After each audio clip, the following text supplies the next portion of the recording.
राज्यपाल है भाई, क्या है राज्यपाल में? तो राज्यपाल में डायरेक्ट हम लोग मारेंगे क्वेश्चन।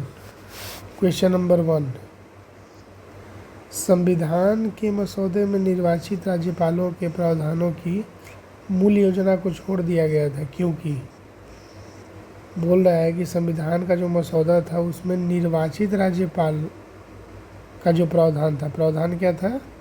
निर्वाचित राज्यपाल का प्रावधान था, तो उसकी मूल योजना को छोड़ दिया गया था। उसकी मूल योजना को छोड़ दिया गया था क्यों? क्योंकि तो संविधान के मसौदे में निर्वाचित राज्यपाल के प्रावधानों की मूल योजना, मतलब मूल योजना क्या था कि राज्यपाल निर्वाचित होंगे, इस योजना को छोड़ दिया गया। क्यों? क्योंकि पहला हो गया कि इसका तात्पर्य होता है एक दूसरा निर्वाचन। निर्वाचित राज्यपाल अपने को मुख्यमंत्री से बड़ा मानता, वाह। और राज्यपाल को संसदीय प्रणाली के अधीन ही कार्य करना था, ठीक। तो ये सारा रीजन हो गया कि ड्रॉप कर दिया गया प्लान। चलिए अब आ जाइए क्वेश्चन नंबर 2, राज्य सरकार का कार्यकारी अध्यक्ष, राज्य सरकार का कार्यकारी अध्यक्ष या संवैधानिक प्रमुख कौन है? तो वो है हमारे राज्यपाल।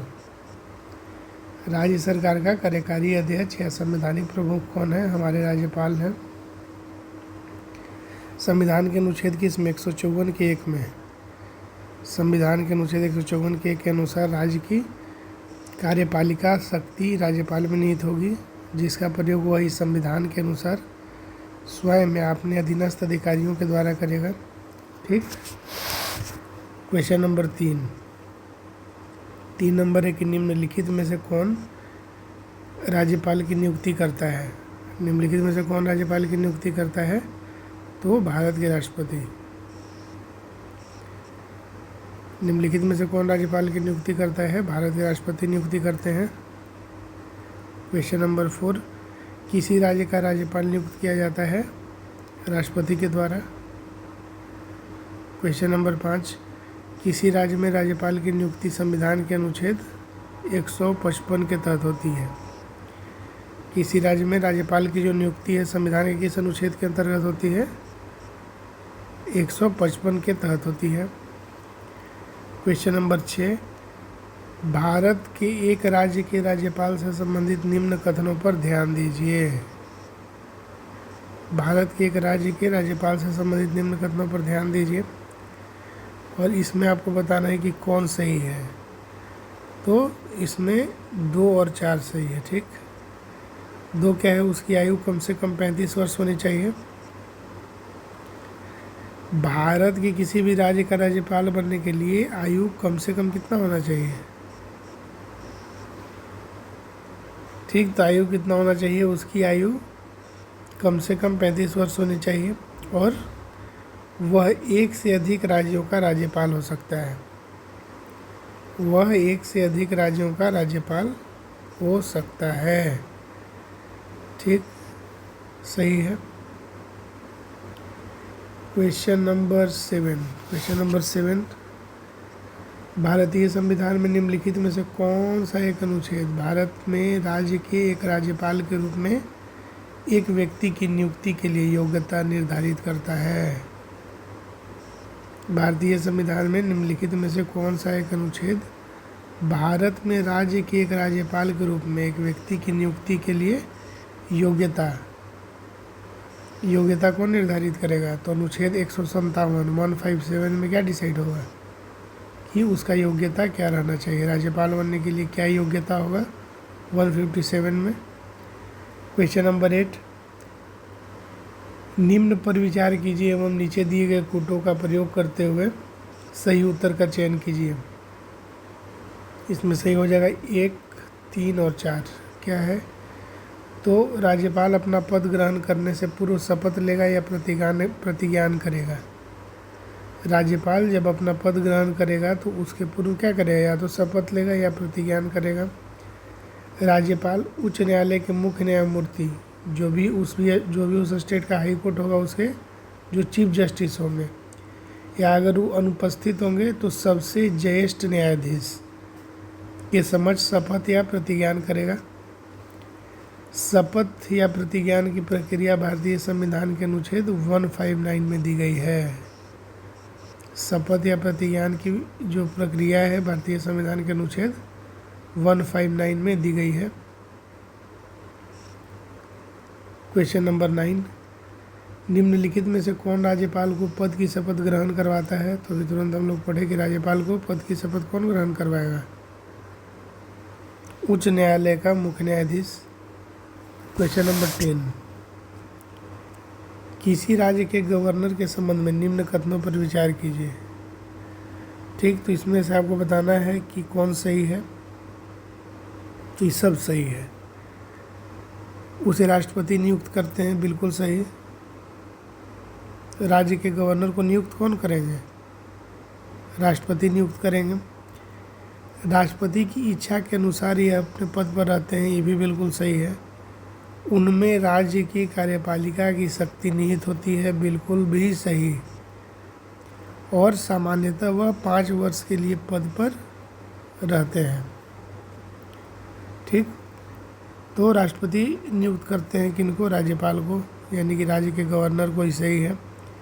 फिर है कि राष्ट्रपति की इच्छा के अनुसार यह पद पर रहते हैं, ये भी बिल्कुल सही है, क्योंकि राष्ट्रपति ही इनकी नियुक्ति करते हैं। और राज्यपाल में ही राज्य की कार्यपालिका की शक्ति, सबसे इम्पोर्टेंट, राज्य की कार्यपालिका की शक्ति निहित होती है किसमें? राज्यपाल में, भी सही है। और सामान्यतः यह 5 वर्ष के लिए इनका रहता है टेन्योर, जो कि सही है। क्वेश्चन नंबर 11, किसी भारतीय राज्य के राज्यपाल से संबंधित निम्नलिखित कथनों में कौन सा कथन सत्य नहीं है, यानी कि गलत है? तो गलत हो जाए कि यदि संबंधित राज्य की व्यवस्थापिका उसे पद से हटाए जाने का प्रस्ताव स्वीकार करती है तो वह पदावधि के पूर्व भी पदमुक्त किया जा सकता है। तो यदि संबंधित राज्य की जो व्यवस्थापिका है उसे पद से हटाए जाने का क्या करेगी? प्रस्ताव स्वीकार करती है। तो जब पद से हटाए जाने का प्रस्ताव स्वीकार कर लेगी तो वह पदावधि के पूर्व ही क्या हो जाएगा? पदमुक्त किया जा सकता है। क्वेश्चन नंबर 12, क्वेश्चन नंबर 12, संविधान के अनुच्छेद 156 156 में उपबंध है कि राज्यपाल अपने पद ग्रहण की तारीख से 5 वर्ष की अवधि तक पद धारण करेगा। इससे निम्नलिखित में से कौन सा निष्कर्ष निकाला जा सकता है? इससे कौन सा निष्कर्ष निकलेगा? तो इससे निकलेगा कि ना ही एक निकलेगा और ना ही इससे निकलेगा 2। So no need to read this. Question number 13, राज्यपाल किसके प्रति उत्तरदायी होता है? राष्ट्रपति नियुक्त करते हैं तो उसी के प्रति होगा। राज्यपाल किसके प्रति उत्तरदायी होता है? राष्ट्रपति के प्रति उत्तरदायी होता है। क्वेश्चन नंबर 14, निम्नलिखित में से कौन भारत के राष्ट्रपति की इच्छा तक ही पद पर बने रह सकते हैं? निम्नलिखित में से कौन भारत के राष्ट्रपति की इच्छा तक ही इस पद पर बने रह सकते हैं? तो राज्यपाल बने रह सकते हैं। क्वेश्चन नंबर 15, निम्नलिखित कथनों में से कौन सा एक सही है? तो इसमें सही हो जाएगा सी। सी क्या है? कि भारत के संविधान में राज्यपाल को उसके पद से हटाने हेतु कोई भी प्रक्रिया अधिकथित नहीं है। भारत के कॉन्स्टिट्यूशन में ऐसा कहीं नहीं लिखा हुआ है कि अगर राज्यपाल को हटाना हो, उनके पद से अगर राज्यपाल को क्या करना हो? अपदस्थ करना हो, तो उसके लिए फलाना प्रोसेस है वो दिया हुआ है, ऐसा कहीं मेंशन नहीं है। यद्यपि उनको हटाया जा सकता है। क्वेश्चन नंबर 16, जम्मू एवं कश्मीर के राज्यपाल की नियुक्ति कौन करता है? तो भारत का राष्ट्रपति। जो सब का कर रहे हैं वही करेंगे। जम्मू एवं कश्मीर के राज्यपाल की नियुक्ति कौन करता है? भारत का राष्ट्रपति।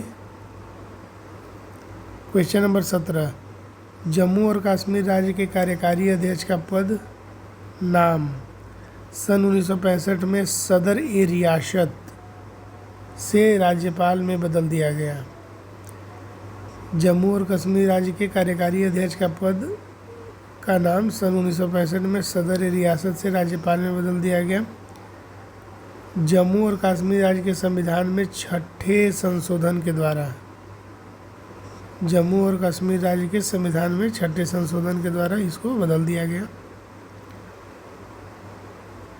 क्वेश्चन नंबर 18 है कि भारत में संघ राज्यों का प्रशासन होता है, भारत में संघ राज्यों का प्रशासन होता है राष्ट्रपति के द्वारा, भारत में संघ राज्यों का प्रशासन होता है राष्ट्रपति के द्वारा। क्वेश्चन नंबर 19, केंद्र शासित प्रदेश लद्दाख, यूनियन टेरिटरी है लद्दाख, का प्रथम लेफ्टिनेंट गवर्नर किसे नियुक्त किया गया? लद्दाख का प्रथम लेफ्टिनेंट गवर्नर राधा कृष्ण माथुर। लद्दाख जो कि एक यूनियन टेरिटरी है उसका प्रथम लेफ्टिनेंट गवर्नर बनाया गया राधा कृष्णा माथुर को। क्वेश्चन नंबर 20, राज्यपाल के वेतन और भत्ते दिए जाते हैं, राज्यपाल का जो भी सैलरी होगा या जो भी अलाउंस होगा वो कहाँ से दिया जाएगा? तो उसके लिए फंड है कंसोलिडेटेड फंड ऑफ इंडिया या स्टेट। नहीं, समझने वाला मैटर आ गया। ये जो है कंसोलिडेटेड फंड ऑफ इंडिया से नहीं दिया जाएगा, किससे जाएगा? कंसोलिडेटेड फंड ऑफ स्टेट, यानी कि स्टेट का जो निधि है, संचित निधि, उससे पैसा दिया जाए क्योंकि वह स्टेट के लिए ही काम कर रहे हैं। क्वेश्चन नंबर 21, जब एक ही व्यक्ति को 2 या अधिक राज्यों का राज्यपाल नियुक्त किया जाता है तो उस राज्यपाल को संदेह उपलब्धियाँ और भत्ते होंगे। जब एक ही व्यक्ति को 2 या 2 से अधिक राज्य का बोला जाए कि आप राज्यपाल बन जाइए, तो उस केस में जो उनको मिलेगा उपलब्धियाँ और भत्ते जो उनको दिया जाएगा वो क्या हो, कैसे मिलेगा भाई? तो इसे उन राज्यों के बीच ऐसे अनुपात में आवंटित किया जाएगा जैसा राष्ट्रपति आदेश द्वारा अवधारित करें। तो ये बट जाएगा, दोनों में बट जाएगा। और कैसे बटेगा वो डिसाइड कौन करेगा? वो रेशियो डिसाइड करेंगे हमारे राष्ट्रपति साहब कि कौन स्टेट जो है वो कितना पे करेगा, तो ज़्यादा कम भी हो सकता है। ठीक। क्वेश्चन नंबर 22 बहुत ही सीधा साफ सा सवाल है कि निम्नलिखित में से कौन सी किसी राज्य के राज्यपाल को दी गई विवेकाधीन शक्तियाँ हैं? निम्नलिखित में से कौन सी किसी राज्य के राज्यपाल को दी गई क्या है? विवेकाधीन शक्तियाँ हैं। तो केवल 1 और 3। एक क्या है? तो भारत के राष्ट्रपति को राष्ट्रपति शासन अधिरोपित करने के लिए रिपोर्ट भेजना। 3 क्या है? तो राज्य विधानमंडल के द्वारा पारित कतिपय विधेयकों को भारत के राष्ट्रपति के विचार के लिए आरक्षित करना। समझे मामला क्या है? समझ में आया? निम्नलिखित में से कौन सी किसी राज्य के राज्यपाल को दी गई क्या है? राज्यपाल को दी गई पावर है और इसको क्या है? इसका नाम है विवेकाधीन। मतलब अपने विवेक से जो है राज्यपाल साहब देखेंगे कि इस मैटर में क्या करना है। वो मैटर क्या है? तो मैटर है कि भारत के राष्ट्रपति को राष्ट्रपति शासन, मान लो कि अगर राष्ट्रपति शासन का हो गया सिचुएशन, तो ये राज्यपाल के विवेक पे है कि राष्ट्रपति शासन अधिरोपित करने के लिए जो रिपोर्ट है वो हमको भेजना है कि नहीं भेजना है। वो कोई इनको बोलेगा नहीं कि जाइए भेज दीजिए, वो अपने विवेक से डिसाइड करेंगे कि अब समय आ गया है कि अब इस स्टेट का जो है कमान राष्ट्रपति साहब को सौंप दिया जाए, तो उसके लिए रिपोर्ट जो है मैं वहाँ भेज देता हूँ। और क्या है? तो राज्य विधानमंडल द्वारा पारित कतिपय विधेयकों को, हो सकता है कि कुछ ऐसा विधेयक हो जो कहाँ से पास हो? राज्य की विधानसभा से। उसको बोले राज्यपाल कि अरे भाई तो हमको लग रहा है कि थोड़ा इसमें हाई लेवल का मैटर जाएगा, तो ये किसको आप भेज दीजिए? भारत के राष्ट्रपति को विचार के लिए आरक्षित कर दीजिए। ठीक। चलिए आ जाइए नेक्स्ट क्वेश्चन में। नेक्स्ट क्वेश्चन हमारा 23 कहता है ना कि राज्य का राज्यपाल मंत्रिपरिषद के परामर्श से क्या करेगा? स्वतंत्र कार्य कर सकता है। राज्य का राज्यपाल, जो राज्य का राज्यपाल है वो मंत्रिपरिषद के परामर्श से क्या करेगा? स्वतंत्र कार्य कर सकता है। ऐसा क्या? तो इसमें सही उत्तर का चयन करना है आपको। तो 1 2 3 4 सब सही है। राज्य का राज्यपाल मंत्री परिषद के परामर्श से स्वतंत्र कार्य कर सकता है। क्यों कर सकता है? क्योंकि यहाँ पे सिचुएशन दिया गया है, विधानसभा में सरकार को अपना बहुमत सिद्ध करने को कहने के लिए। तो बहुमत सिद्ध करने के लिए कहने के लिए ना वो एकदम स्वतंत्र है। ऐसा नहीं है कि उसको किसी की ज़रूरत है कि राज्यपाल को अगर फलाना लोग बोलेंगे तभी बोलेगा, नहीं, स्वतंत्र है, वो अपनी विवेक से करेगा, अपना बहुमत सिद्ध करने के लिए कहेगा। तो ये उसका पावर हुआ। दूसरा क्या है, मुख्यमंत्री को बर्खास्त कर देगा, इसमें एकदम स्वतंत्र है वो, किसी से कोई डिस्कशन करने का ज़रूरत नहीं है। भारत के राष्ट्रपति के विचारार्थ किसी विधेयक को आरक्षित करने के लिए, अगर उसको लग गया कि कोई विधेयक जो है इस पर विचार करना चाहिए राष्ट्रपति को, तो किसी से पूछने उछने नहीं जाएगा, ये उसके पावर में है। He is independent to select that matter and send it directly to the president of India. विधायिका द्वारा पारित किसी विधेयक को पुनर्विचार यानी कि क्या बोलेगा, रिव्यू करने के लिए या तो वापस करने के लिए, इसके लिए स्वतंत्र है। उच्च न्यायालय का परामर्श मांगने के लिए क्या है, स्वतंत्र है। तो ये सब चीज़ जो है इसमें स्वतंत्र है। चलिए आ जाइए आप क्वेश्चन नंबर 24 में। क्वेश्चन नंबर 24 कहता है कि भारतीय संविधान के निम्न अनुच्छेदों में से किस एक के अधीन राज्यपाल राष्ट्रपति के विचार के लिए किसी विधेयक को आरक्षित रख सकता है। तो अभी हम लोग पढ़े ना जी, इतना चीज़ पढ़ाई हुआ, तो हम लोग पढ़े ना कि राज्यपाल इंडिपेंडेंट है, अगर वो चाहे तो किसी विधेयक को किसके पास भेज सकता है विचार करने के लिए, राष्ट्रपति के पास। तो अब बस तुमसे पूछ रहा है कि उसका अनुच्छेद बता दो ना, किस अनुच्छेद में होगा। तो हमको उस समय कुछ नहीं करना है, हमको बोल देना है कि सर ऐसा तो अनुच्छेद 200 में होगा। अगर कोई ऐसे सवाल करे तो हम बोलेंगे सर ऐसा, जैसे कि आप सवाल पूछ रहे हैं कि भारतीय संविधान के नियम किस अनुच्छेद में राज्यपाल राष्ट्रपति के विचार के लिए किसी विधेयक को आरक्षित रख सकता है, तो सर मेरी जानकारी में यह अनुच्छेद 200 में है। इसके बाद हम लोग आ जाएंगे नेक्स्ट क्वेश्चन में, जो कि क्वेश्चन नंबर 25 कहता है कि संविधान के किस अनुच्छेद के अंतर्गत राज्यपाल राष्ट्रपति के अनुमोदन के लिए किसी विधेयक को भेज सकता है। तो हम बोलेंगे सर आपका तो वही सेम सवाल है, आप फिर वही सवाल कर रहे हैं कि संविधान के किस अनुच्छेद के अंतर्गत राज्यपाल को पावर दिया गया है कि राष्ट्रपति के अनुमोदन के लिए किसी भी विधेयक को भेज दे। तो इसका तो उत्तर सर 200 ही होगा, अनुच्छेद 200 के अंतर्गत ही ऐसा होना चाहिए। फिर आ जाए क्वेश्चन नंबर 26। किसी विधेयक पर संवैधानिक उपबंध के तहत राज्यपाल की सिफारिश अपेक्षित थी, किंतु बिना राज्यपाल की सिफारिश उसे राजस्थान विधानसभा में पुनः स्थापित किया गया और उसने पारित करके राज्यपाल को भेज दिया। तो अब क्या होगा? तो जहां राज्यपाल अनुमति देता है तो वह अधिनियम अविधि मान्य नहीं होगा। किसी विधेयक पर संवैधानिक उपबंध के तहत राज्यपाल की सिफारिश अपेक्षित थी, किंतु बिना राज्यपाल की सिफारिश उसे राजस्थान विधानसभा में पुनः स्थापित कर दिया गया और उसने पारित करके राज्यपाल को भेज दिया। तो अब क्या होगा? तो अब जहां राज्यपाल अनुमति देता है, अगर रहा राज्यपाल अनुमति देता है तो वह अधिनियम अविधि मान्य नहीं होगा। Question number 27।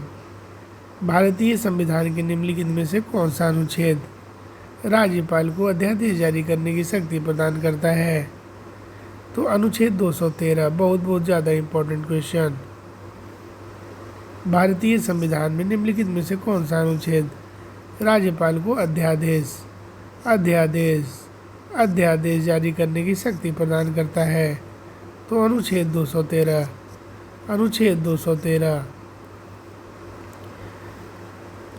Question number 28।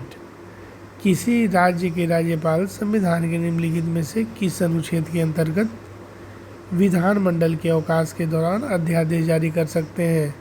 Same question 213। किसी राज्य के राज्यपाल संविधान के निम्नलिखित में से किस अनुच्छेद के अंतर्गत विधानमंडल के अवकाश के दौरान अध्यादेश जारी कर सकते हैं? 213 213 के तहत किया जा सकता है, 213 के तहत, और 123 के तहत, और 123 के तहत राष्ट्रपति। Okay, question number 29। Question number 29, किसी राज्य के राज्यपाल द्वारा जारी ऑर्डिनेंस का अनुमोदन होना आवश्यक है। किसी राज्य के राज्यपाल के द्वारा जारी ऑर्डिनेंस का अनुमोदन होना आवश्यक है, तो राज्य की विधायिका के द्वारा, किसके द्वारा करना होगा? राज्य की विधायिका के द्वारा। क्या होगा?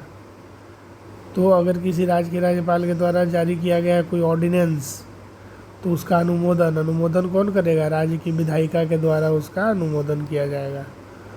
क्वेश्चन नंबर 30, भारतीय संविधान के किस अनुच्छेद के तहत राज्यपाल को विधानमंडल के विश्रांति काल में अध्यादेश प्रख्यापित करने की शक्ति प्राप्त है? तो 213। भारतीय संविधान के किस अनुच्छेद के तहत राज्यपाल को विधानमंडल के विश्रांति काल, घुमा फिरा के वही है कि अध्यादेश जारी करने का जो पावर है राज्यपाल का, वो किस में है? 213 में, और 123 में है राष्ट्रपति का। क्वेश्चन नंबर 31, निम्न में से किसकी नियुक्ति राज्य का राज्यपाल नहीं करता है? तो उच्च न्यायालय के न्यायाधीश का नहीं करेगा। निम्न में से किसकी नियुक्ति राज्य का राज्यपाल नहीं करेगा? तो उच्च न्यायालय के न्यायाधीश का नहीं करेगा। निम्न में से किसकी नियुक्ति राज्य का राज्यपाल नहीं करेगा? तो उच्च न्यायालय के न्यायाधीश का नियुक्ति जो है राज्य का राज्यपाल नहीं करेगा।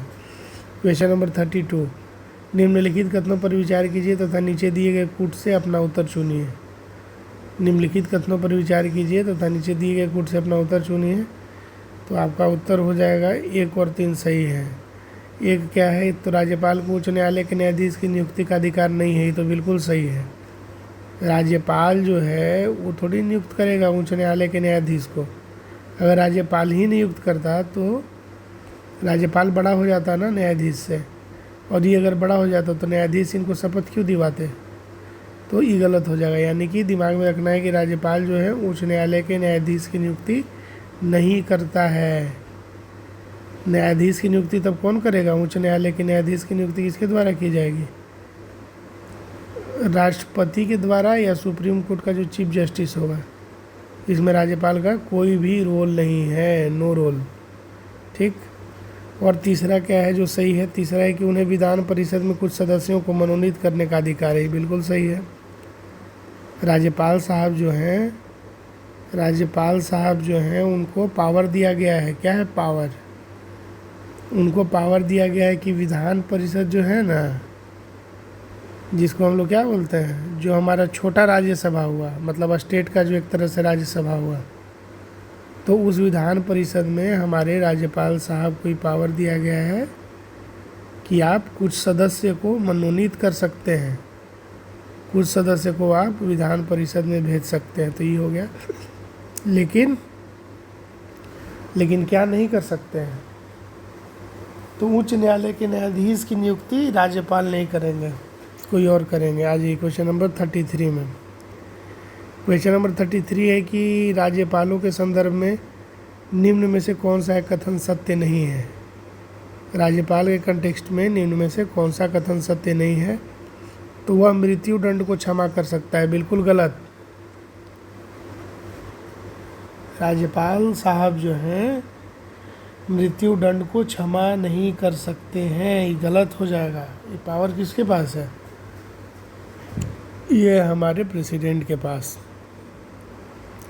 लेकिन राज्यपाल के बारे में कुछ चीज़ें सही भी है, हमेशा हर चीज़ गलत नहीं होती है, कुछ चीज़ें सही भी हैं।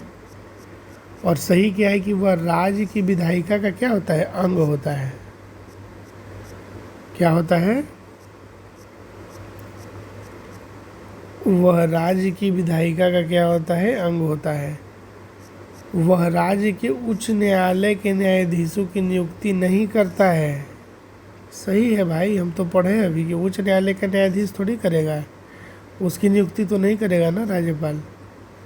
उसके पास आपातकालीन शक्तियाँ नहीं हैं, ये भी सही है। ये भी बात सही है कि राज्यपाल के पास कोई भी आपातकालीन शक्तियाँ नहीं है, सिर्फ और सिर्फ हमारे राष्ट्रपति के पास है। तो वह मृत्युदंड को क्षमा कर सकता है। यह बात सरासर गलत है, यानी कि क्षमा नहीं कर सकता है।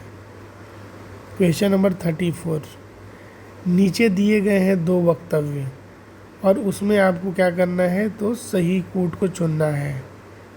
तो ए गलत है किंतु आर सही है। अच्छा, ए सही है लेकिन आर गलत है।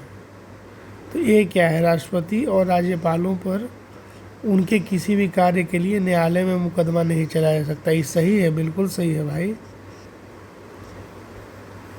इसका हो जाएगा आपका 1 सेकेंड। अच्छा, ये गलत है, तो ये तो गड़बड़ा गया मामला। यहाँ मामला जो है पूरा गड़बड़ हो गया।